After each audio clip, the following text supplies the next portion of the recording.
നമ്മൾ കോഴിക്കോടേക്കാണ്. കോഴിക്കോട് അനഘ ഹർഷൻ ചേരുന്നുണ്ട്. അനഘ, കോഴിക്കോട് പോളിംഗ് 10% അടുക്കുന്നു എന്നാണ് അറിയാൻ സാധിച്ചത്. അപ്പോൾ തന്നെ നിരവധി പ്രമുഖർ വോട്ട് ചെയ്യാൻ എത്തുന്ന ഒരു സ്ഥലം കൂടിയാണ് കോഴിക്കോട് എന്ന് പറയുന്നത്. BJP മുൻ സംസ്ഥാന അധ്യക്ഷൻ കെ സുരേന്ദ്രൻ രാവിലെ തന്നെ വോട്ട് രേഖപ്പെടുത്തി. ഗോവ മുൻ ഗവർണർ PS ശ്രീധരൻപിള്ള രാവിലെ തന്നെ വോട്ട് രേഖപ്പെടുത്തി. അങ്ങനെ വിവിധ പാർട്ടികളിൽ നിന്നുള്ള നിരവധി പ്രമുഖർ വോട്ട് ചെയ്യാൻ എത്തുന്ന ഒരു സ്ഥലം കൂടിയാണ് കോഴിക്കോട്, അല്ലേ?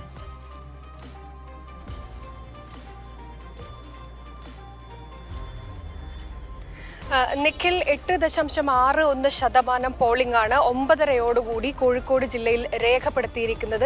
രാവിലെ മുതൽ പല ബൂത്തുകളിലും വലിയ തിരക്കാണ് അനുഭവപ്പെട്ടത്. സാധാരണ ഉച്ചയോടുകൂടിയാണ് പല പോളിംഗ് സ്റ്റേഷനുകളിലുമൊക്കെ തന്നെ ഈ തിരക്ക് ഉണ്ടാകാറ്. പക്ഷേ ഇന്ന് രാവിലെ മുതൽ തന്നെ പല പോളിംഗ് സ്റ്റേഷനിലും വലിയ ജനത്തിരക്കാണ് കാണാൻ സാധിക്കുന്നത്. മറ്റൊന്ന്, പലയിടങ്ങളിലും ഏറെ വൈകിയാണ് പോളിംഗ് ആരംഭിച്ചത് എന്നുള്ളതാണ്.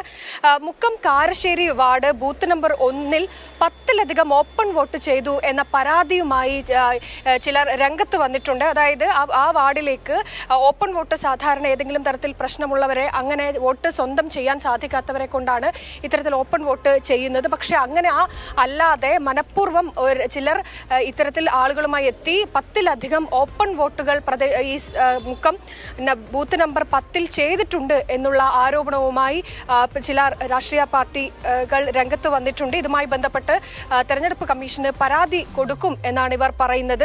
മാത്രമല്ല, കോഴിക്കോട് 3-ാം ഡിവിഷൻ എരഞ്ഞിക്കലിൽ വോട്ടിംഗ് മെഷീന് തകരാറുണ്ടായിരുന്നു. അതുകൊണ്ട് തന്നെ ഏറെ വൈകിയാണ് 9 മണിയോടുകൂടിയാണ് വോട്ടിംഗ് ആരംഭിച്ചത്. അതുപോലെ തന്നെ തിരുവമ്പാടി വാർഡ് 11 അമ്പലപ്പാറ വാർഡിലും ഇത്തരത്തിൽ വോട്ടിംഗ് ഏറെ വൈകിയാണ് ആരംഭിച്ചത് എന്നുള്ളതാണ്. അങ്ങനെ വിവിധ ഇടങ്ങളിൽ ഇത്തരത്തിൽ വോട്ടിംഗ് മെഷീന് തകരാറുകൾ സംഭവിച്ചിട്ടുണ്ടായിരുന്നു. അതുകൊണ്ട് തന്നെ പലയിടങ്ങളിലും ഏറെ വൈകിയാണ് വോട്ടിംഗ് ആരംഭിച്ചത് എന്നുള്ളതാണ്.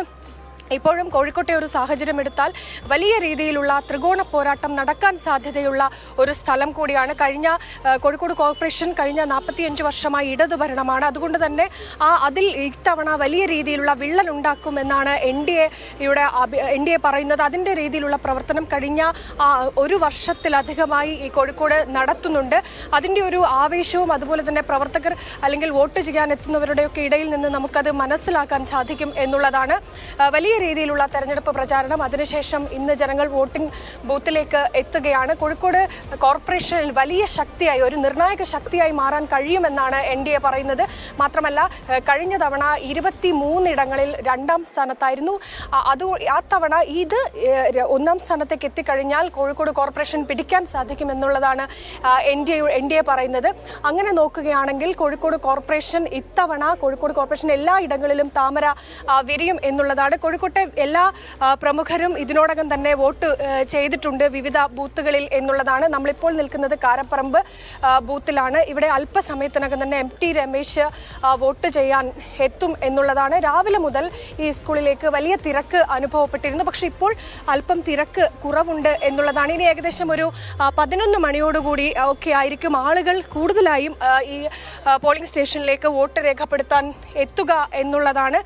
ഈ സമയത്തോടകം ഏകദേശം 9:30 ആയതോടുകൂടി ഒരു 10% പോളിംഗ് എത്തുന്നു എന്നുള്ളതാണ്. പലയിടങ്ങളിലും ഏറെ വൈകിയാണ് പോളിംഗ് ആരംഭിച്ചെങ്കിൽ പോലും വൈകി ആരംഭിച്ച ഇടങ്ങളിലൊക്കെ തന്നെ വലിയ ജനത്തിരക്ക് പല പ്രദേശങ്ങളിലും ഉണ്ട് എന്നുള്ളതാണ്. പലയിടങ്ങളിൽ നിന്നും പരാതികൾ ഉയരുന്നുണ്ട് എന്നുള്ളതാണ്. വോട്ടിംഗ് മെഷീൻ തകരാറുകളുണ്ട്, അതുപോലെ തന്നെ കള്ളവോട്ട് ആരോപണങ്ങളുണ്ട്. അങ്ങനെ ഇതിനോടകം തന്നെ നിരവധി ഇടങ്ങളിൽ നിന്ന് ഇത്തരത്തിലുള്ള ആരോപണങ്ങൾ ഉയർന്നു വരുന്നുണ്ട് എന്നുള്ളതാണ്.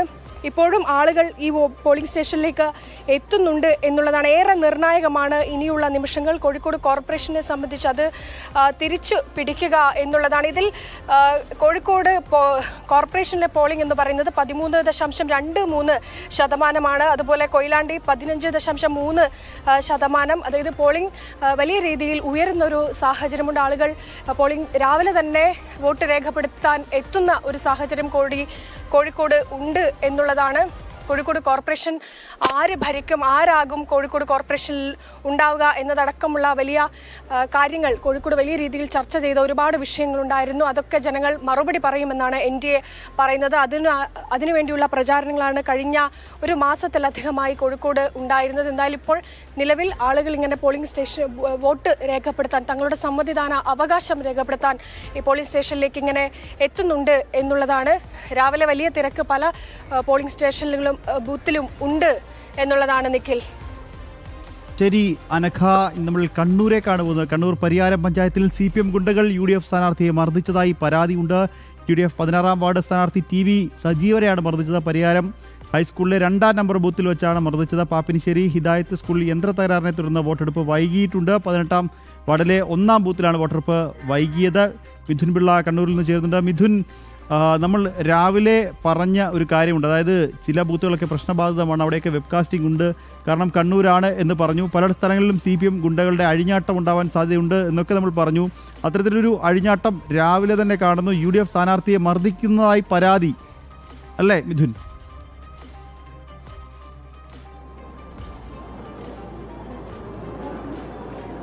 തീർച്ചയായും നിഖിൽ, നമുക്കറിയാം സംസ്ഥാനത്ത് ഏറ്റവും കൂടുതൽ പ്രശ്നബാധിത ബൂത്തുകളുള്ളൊരു ജില്ലയാണ്. നമ്മൾ തുടക്കം തൊട്ടേ പറഞ്ഞിട്ടുണ്ട്. ഏതാണ്ട് 1025 പ്രശ്നബാധിത ബൂത്തുകളാണ് കണ്ണൂർ ജില്ലയെ സംബന്ധിച്ചുള്ളത്.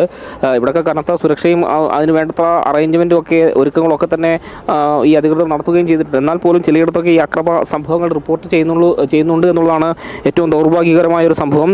ഇപ്പോൾ ഏറ്റവും ഒടുവിലായി കണ്ണൂർ പരിയാരം പഞ്ചായത്തിലാണ് CPMകാർ UDF സ്ഥാനാർത്ഥിയെ മർദ്ദിച്ചു എന്നൊരു പരാതി ഉയർന്നിരിക്കുന്നത്. UDFിലെ 16-ാം സ്ഥാനാർത്ഥിയായ TV സജീവനെയാണ് മർദ്ദിച്ചത്. പരിയാരം ഹൈസ്കൂളിലെ 2-ാം ബൂത്തിൽ വെച്ചാണ് ഈ ഒരു സംഭവം ഉണ്ടായതെന്നും പറയുന്നുണ്ട്. അതേസമയം ഈ കണ്ണൂർ ജില്ലയിൽ പലയിടത്തും ഈ പോളിംഗ് സാഹചര്യം ഉണ്ടായിട്ടുണ്ട്. അതായത് ഈ വോട്ടിംഗ് മെഷീനിലെ തകരാറിനെ തുടർന്നും മറ്റും പലയിടത്തും